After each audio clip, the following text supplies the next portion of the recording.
Hey guys, in this video we are going to talk about SR characters that are worth to invest into to progress as much as possible and as best as possible in the game. We're gonna focus on SR because first of all is what most people asked in the previous video comment, and also because at the end of the month is gonna be the live stream, and I think and I hope that by then they're gonna announce the balancing patch. So maybe some SSR are gonna get impacted more than other and gonna get buff or nerf and stuff like that. So we're gonna wait a little bit more for the SSR. For now, let's just focus on the SR, which is also the best option for low spender and free to play anyway. And also before we start, I need you to lock in and listen how this video is gonna work because it's important for you to understand. First of all, I base my opinion not only from my experience in the previous beta and the one from before, because I played through beta already of this game, but also I have the screenshot that I took from the global server of literally every top performing team of every threshold in both L4 and Inferno, and also all the best team from Inferno in Green Pursuit except Rengokutsu, because for that one you need to be level 55 and nobody, at least in global, was level 55. So this is not just my personal opinion, this is also all the data that I found, like I collected from the team of the best player in PvE, because obviously I'm not the best one, and there's like so many people better than me are making team, and I study all their teams. So if you see a character is not needed, it doesn't mean necessarily that he's a bad character, it just means that all the people that made the best team in the game didn't use him, or didn't use her. And that means that the character is probably good, but out of all the SR that you have in the game, is probably not the best choice to invest if you want to progress as much as possible in the game. And we're not going to focus also only on the early game, because early game lasts not that long, to be fair. Especially if you try to progress as much as possible, it's not going to stay in the early phase of the game very long. So we're going to talk about progress in general. And so keeping, like, also thinking about Inferno and L4 Threshold and Green Pursuit. So if you understand that, we can continue with the video. If you didn't, you have to watch the video from zero, and then when you understand, you can continue.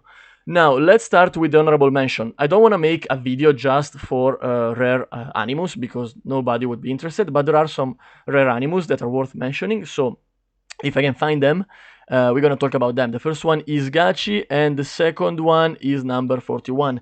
Now, Gachi is a very interesting character. Like, he's not super good at anything, I would say, but his kit is very interesting, especially like skill 2 and 3. So he can do a lot of stuff. There are like good buff, skill cooldown reduction, and if you get stuck in some situation, it could be helpful if you know what you need, and he has that, which he probably has because he has a lot of stuff in his kit. And it's also not a character that you need to invest too much. Like if you have a Gachi or even like number 41 at level 35 and you level up the skill that you need, that's it. Like you don't have, and you can just give them a set from one of your other characters. So you don't need to overinvest into them to make them work. It's very easy to use them, and also to level up their skill because they're rare. So it requires less material. So keep in mind, Gachi, and also for number 41, is mostly, I would say, the skill 3 for the turn meter control. I mean, the skill 2 also is not bad. Even skill 1, like the heal over time and the wound debuff, is not, it's like don't sleep on that. But I think most people just use number 41 for the skill 3. It's quite useful to boost your team straight up as soon as you start the match. So just keep in mind they exist and they can do a good job at what they do in case you need them. And now let's just start with the actual SR character. So I'm gonna go in order from here, and the first one is Gachi the Guard, so the SR version of Gachi. There was literally no team using this character, so I'm not gonna talk about him, and I'm not gonna spend time talking about the character that I put in not need. You already know how it works, and so that's it. And then we also put Chiaki the healer in the same category. Then we have Chiaki. Now, if you watch my previous video, you would probably think that I was gonna put Chiaki the Echo in the must category. The reason why I put her in situational is because, first of all, they announced today that they decrease the number of roll that you need to get the rate up character. And second of all is because Freya exists. So the two reasons are actually connected. Like, so many people will have Freya, and Freya is like an upgraded version of Chiaki, that probably Chiaki is going to become situational. Like, if you don't roll for Freya, or if you don't have Freya, which is very unlikely, because again, now, after 80 roll, you're going to have like a guarantee 100% chance to find Freya. So it's not that many reasons for or excuse for people to not have Freya. But if you don't have Freya, Chiaki becomes a must. If you have Freya, she's just situational character. If you need another character that can push the turn meter and also buff your character, But if you have Freya, you're most likely not gonna need Chiaki because they do similar stuff, and Freya is just better overall, in my opinion. So this is why Chiaki is in situation. A very, very good character, very flexible. You can put Chiaki in literally every team, and she's gonna work, and you're gonna get advantage from that. But yeah, Freya exists, so I would say Chiaki became situational. Also for me in the beta, like I built Chiaki at first, and then when when I found Freya and I put her in literally every team, at the end I decided to reset Chiaki because I just didn't need her anymore.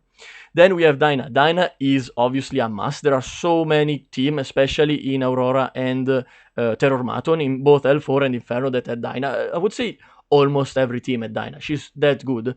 And Dyna is definitely a must. For what she does, she's very, very good with the debuff. It's very, very easy to build her. It's very easy to increase. Not everybody actually was using the skill tree maxed out. But if you want max out the skill tree, it's very easy because she's an SR. And so you literally have no reason to not use Dyna. She's that good, and you're gonna need her to clear L4 and Inferno threshold. And also overall for just the progress, she's just amazing. Like the moment you put her in the team, she's just gonna provide value. So of course, I would say she's a must. Like there's no reason to say she's anything else. Then we have Dieting, or whatever you pronounce the name. I have no idea. Dieting is situational. No, so if you watch my previous video about the SR that I regret not building, it was the one that I probably wanted the most. And is a DPS or a nuker actually if you want. And the thing is, it's situational because first of all, to use him, like don't get me wrong, he's very, very good character. But to use him, you need to max out pretty much all three of his skills. Like I would say, if you want to get the best out of him, you need to invest a little bit into this character, and all three skills need to be maxed out to get the best amount of damage possible from him. So I would say he's not a character that I will build, or I would build straight up from day one. But eventually, when I have enough resource, I will slowly start to build him in the background, and then when he's ready, I'm gonna start to use him in high rank difficulty mode. And he's very good, but again, it's situational. It's not like a character that you must have in your team to progress in the game or to beat L4 or Inferno threshold or Green Pursuit, whatever. And so yeah, especially if you have Victor. Victor is gonna give you a spoiler. He's also gonna be in situational because you either build one or the other. Like you don't need both of them. They do the same stuff. Like they're very good at melting boss, so Terramaton and Aurora. And so if you have one, you don't need the other. So this is why Dieting is situational, despite being super good and despite me talking so well and so good about him in the previous video. Then we have the SR Dorothy. I forgot, it's like the Wisher or something like that. Not needed. There was literally no team using her. Again, same with the normal Dorothy, the healer. She's good. I think a lot of people, including me, actually sleep on this character because I mean, I don't like to build a healer on the attack and she scale on attack. It's a little bit weird. There is a set and there is also like the shell that you can use for her. But I mean, you can invest into her early game and she's gonna provide some value. But overall, at the end, there was nobody using Dorothy in any of the best performing team, so that's why she's there. Then we move to Fungus, and Fungus is situational. I think a lot of people would probably expect him to be not needed. And actually, for a lot of people, he's gonna be a not needed character. The reason why I still put him in situational is because some of you, like a very small amount of people, I know they will build a damage over time team. Now, be careful. To build a damage over time team, you need to know what you're doing and you need to have Shadow Sanya. So I would say it's not very convenient if you don't know, like if you're new to the game or if you're free to play, because it's a team that is going to require a lot of investment and knowledge about the game. I would say not a lot of knowledge, like you don't need to be a pro player or any game of this type to know how to build a damage over time team, but you need to know what you're doing, like overall. So I would say not many people will need him, but if you're one of those guys that for whatever reason is going to go for a damage over time team, which can be super strong, like don't get me wrong, I would say if you know what you're doing and you have a very good Shadow Sanya damage over time team, it's arguably the best PvE team in the game for literally any mode in PvE. Don't get me wrong, I'm talking about PvE, not PvP. Then yes, you're gonna need Fungus, and at that point you probably already know how to build him and what to do with him. But if you're not planning to do damage over time team, if you don't even know what I'm talking about, Shadow Sanya and any of that stuff, you can just ignore him and for you it's gonna be not needed. Then we move on to Grey. Grey is a must. Another one of those characters that I talked about in the previous video of the SR that I didn't build and I regret. Grey is ridiculously good. And this is one of those characters like Dyna. You can start to invest into him from day one. I would say compared to Dyna, for Grey, you're gonna need to invest more into his skill. If you want to use Grey and you want to use Grey because he's crazy good and almost every team in Inferno and L4 Doki Doki had a Grey, and also a lot of team in Terrormaton had Grey.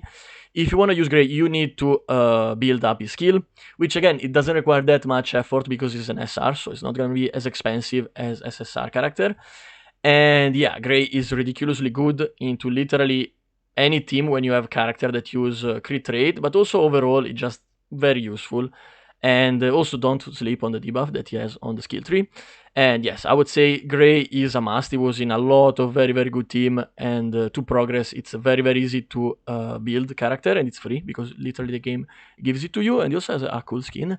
So yeah, don't sleep on Grey. It's a must. It's literally nothing else to add. Then we have Kazuyo. This one is the debuff Kazuyo.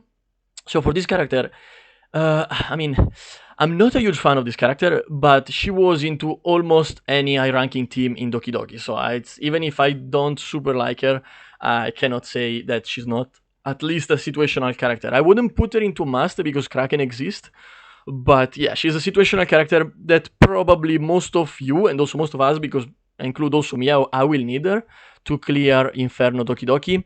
And the reason is that even if I would say overall for game progression, Kraken is a better CC character, the damage buff that you get from putting enemy into sleep state, it's like when you put the enemy into sleep state, they get more damage. So yeah, that's why I call it a damage buff on your side. It's something that you're most likely gonna need in Doki Doki, especially Inferno, to clear the mob, the waves faster. And so that's why she's a situational character. I wouldn't say it's a must because again, Kraken is better in my opinion to progress in the game overall. But once you reach high difficulty Doki Doki, you're probably gonna build this character. And if you do, not everybody had the skill tree maxed out, but most people had the skill tree maxed out. So keep also that in mind. And then we have the other Kazuyo, I forget her name honestly, but this one is more as like a buffer character. You want to use her especially for skill 3. This is because she has a cooldown reduction that not that many characters, especially in SR, have. And also for the speed bonus, because overall speed is super important into pretty much every mode in the game. And also skill 2 is not bad, but most people that use this character, they just invested into skill 3 and they use her for the skill 3, I would say. Skill 2, I think it's a dispel between everything, between like all the stuff that she has, but yeah, I would say the biggest thing is skill 3. So if you need this character, which some people will need depending on the team they build and if they have other SSR character, I would say this is a situational one. Now, to continue, we have Kraken. Kraken is a must. Kraken is ridiculously good. In the first beta that I played of this game, I didn't like him because I was not using him and everybody else was. And it was so annoying to deal with him in Arena. And now I used him in the last beta, and it's literally, like, if you don't use him, you're gonna notice the difference between people that use Kraken and people that don't. Because in PvP, he's a freaking beast, and in PvE, is absolutely like, it's gonna make your life so much easier, oh my goodness. So, you want to use Kraken, you don't necessarily have to build if like his skill 3 if you want to use him only in PvE. I did, and I think I will again, but I'm not free to play. If you're free to play, maybe you want to stay a little bit more conscious about how you use your lattice for the SR, but I think he's very, very good, and I'm definitely gonna build him in the official, and it's just amazing character. Like the debuff that he does, the freeze is so good. Like if you pair him up with Marvel, it was like, I don't know if Marvel is gonna get nerfed, most likely, but him plus Marvel, it was so fun because the enemy team basically do not move. Like sometimes they just don't have a turn, because if you have a skill tree of Kraken and skill tree of Marvel maxed out and they have cooldown reduced by 1, and maybe you also have some cooldown reduction character, it's ridiculous. That combo was ridiculous, was so fun and so strong. It's definitely a must character in my opinion. Then we are going to move to the next one, is Marvel, and I think nobody's surprised, Marvel is a must. Now, be careful, the moment I'm recording this video, we didn't have the balancing patch for the game. It's very likely, in my opinion, that Marvel is gonna get nerfed. So if you see this video later, after they did some buff and nerf about character, check, like, inform yourself if Marvel got nerfed, because if he got nerfed, maybe it's not gonna be a must anymore. But by the time I'm recording this video, Marvel is an absolute, like, it's a beast, it's an animal. Like, you want Marvel because his skill 3 and his skill 1 are ridiculously good. Like, they do so much that when it comes to turn meter control, and just basically your enemy do not have a chance to play with him in your team. So it's very, very crazy good character. to the point that I think he's gonna get nerfed. And yeah, honestly, I think so. Probably if he gets nerfed, there's not a good SR substitute that I can think of. The character that is gonna become more popular if he gets nerfed is probably gonna be Kloss, which is a SSR character, because you can do some similar stuff to him. Not It's not the same, but I would prefer Marvel to Kloss. But yeah, it's probably gonna happen, and I'm gonna be very sad because this beta it made my life so much easier and everybody life so much easier because it was literally almost every team in high difficulty mode, they had Marvel. Like, it's ridiculous. It's that good. And then let's move on. We have Obol. Obol is kind of similar to Fungus. I think Obol is a little bit better because other than the DOT, he has the stun and also the dispel. Is not my go-to character if I want dispel. I would prefer between the SR. I would prefer Viper, and the stun is not that important, I would say, compared to other character like to other CC like Kraken or even Kazuyo when you need other type of CC. But yeah, definitely remember that Obol exists. He's very good at what he does. In case you need him, he's there and is a very good option. Also, if you build damage over time team, then it's a different topic. In that case, you probably want to also build Obol because it's gonna be very very good in that team. Then we move on to I think her name was Oboro. Nobody used her into any team, so we're gonna put her there. This blue guy, absolutely don't remember the name. It was in no team, so he's also gonna go there. Then we have the fast Rin and the tank Rin. They both gonna be in not needed because there was no high performing team with these characters. And then we have Sanya. Oh, this difficult one. Let me think about it. I would say Sanya, even if she's super super good, is still a situational character. Especially in Inferno, there were not that many teams with Sanya. You need to focus on other stuff. Like usually, a lot of people use Sanya in Doki Doki because they pair Sanya with Tiamat. And they were like the best performing team in Doki Doki. Both L4 and Inferno, they had Real Mocha. Some team had Sanya, but at that point you cannot like focus too much on the character, like tanky character or like healer, because you're gonna die very fast anyway. So you need to focus more on CC and turn meter control, I would say, plus damage obviously from your DPS. So for this reason, I would say Sanya is a situational character.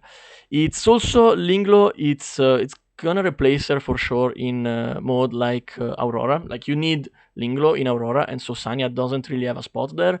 I would say so situational, but don't sleep on Sanya. She's super, super good, super strong. And for progress overall in the game, you probably want to use a character like Sanya, especially if you pick Tiamat as your selector, which a lot of people are going to do that probably.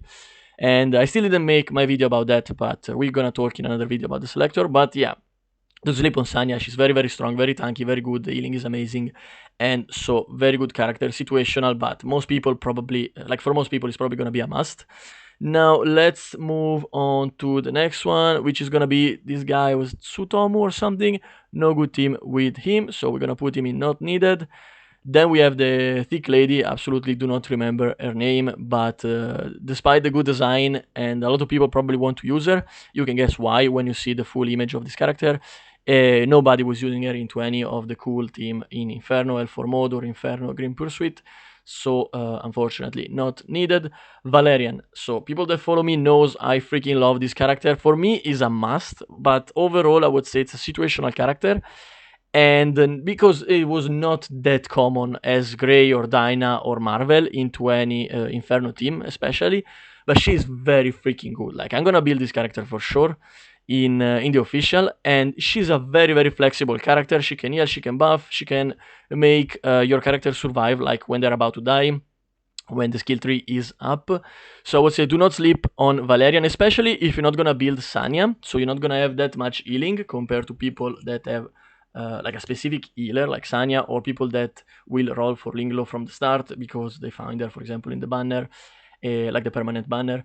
And so Valerian definitely very very good for progress overall. It's not a must, I would say, because so many people made very very strong team for Inferno and L4 without Valerian, but very very good for progress overall. Definitely a situational character. If you don't have a healer, as I mentioned before, like Sanya or Linglo in your team, and you want something more flexible, it's definitely a very very good choice.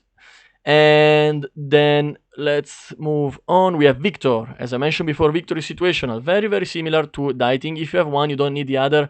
It's a nuke character that you can just put in Terror Maton or Aurora, and if you build him correctly and you have a good team supporting him, so with the buff and the debuff, it's gonna absolutely demolish the boss monster.